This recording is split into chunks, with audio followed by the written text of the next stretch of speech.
In the year 1643, deep within the mist-shrouded foothills of an isolated realm lay the village of Altenhof. Few maps bear its name, yet travelers who glimpsed its stone crosses and crumbling courtyards spoke in hushed tones of children, whose faces never changed nor did their laughter.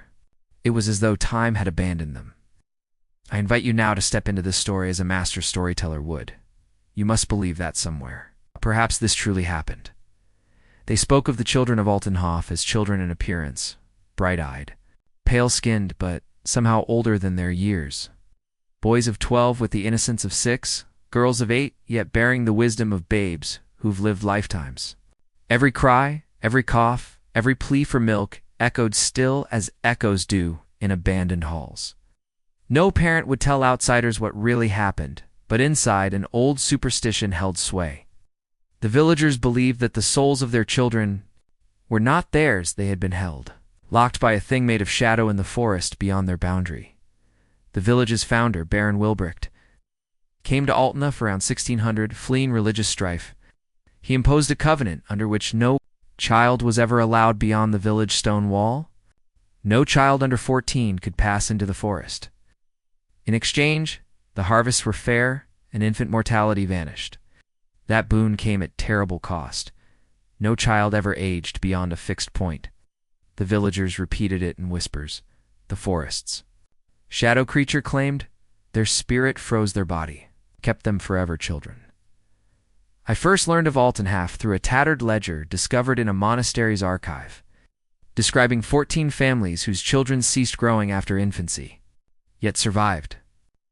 Strange illnesses passed them by. They might burn with fever one night, then awaken unchanged the next morning. Alongside that ledger lay a journal perhaps of a physician or skeptic describing how a line of children, when measured each year, remained always within a half-inch of the previous year's height. Their eyes, however, glimmered with sorrow beyond their apparent age.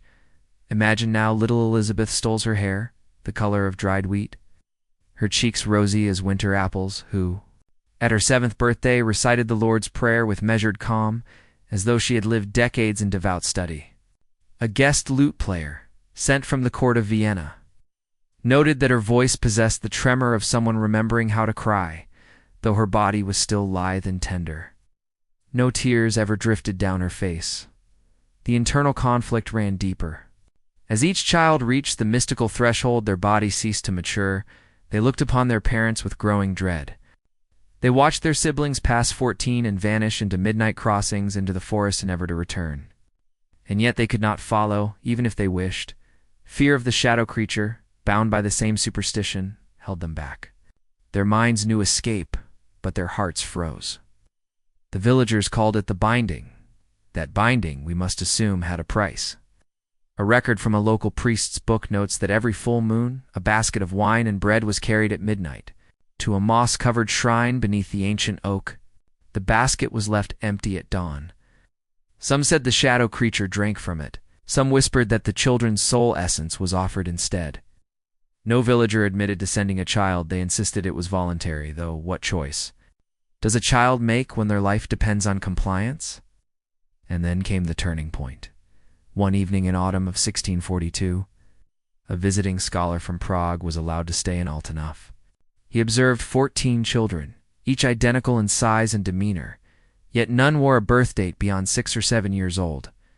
He wrote that when he bowed to one child, she looked up with eyes older than any mortal could possess, and nodded gravely. He tried to speak to her as an equal, but realized swiftly that the girl held herself apart as though she housed 2 souls, one of a child, one of a ghost. Within weeks, he had vanished. His luggage remained. His footprints ended at the forest path under the oak. Villagers claimed he simply took a long journey. Detractors said he had been offered at the shrine. After that night, no guests dared come. The ledger records 14. More families added to the list. Their children froze at ages between 5 and 10. Thus ends Part 1, the eerie establishment of the village's dark covenant. Introduction of characters whose youth conceals ancient sadness, and the first disappearance that would haunt the villagers forever.